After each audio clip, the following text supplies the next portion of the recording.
Having returned from Upper Waterhay, which is a wonderful reserve that the Wiltshire Wildlife Trust looks after, I'm now back in the studio. I just wanted to show you the sketch that I did on site.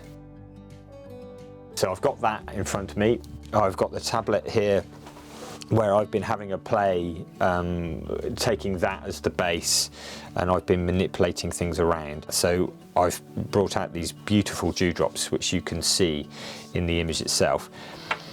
And then I'm wanting to sort of try and capture that feeling of them disappearing off into the distance and having lots and lots of them around there, and then having a horizon line with possibly a sunburst here.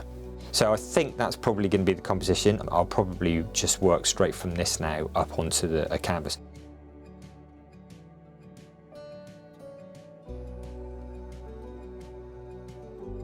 Now onto the exciting bit, the actual artwork itself. So I've mapped out the main fritillaries in the grass. I'm going to have fun with that later. And I'm now sort of working on the background, trying to keep it nice and soft, because I suspect I'll probably go for my sort of usual sort of foggy, soft atmosphere in the background here.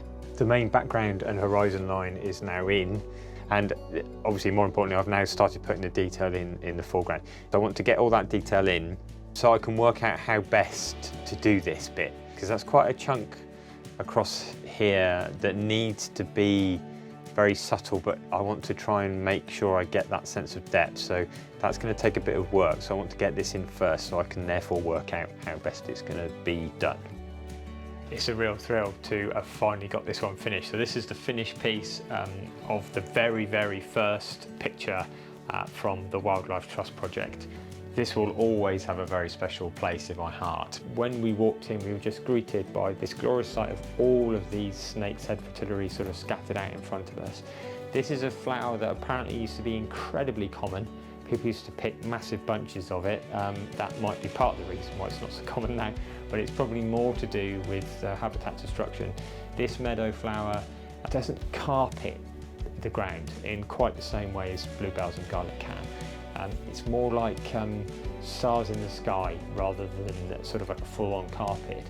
It was just truly, truly stunning, and I've tried to capture that here. It's a special piece and always will be, because it's the first one.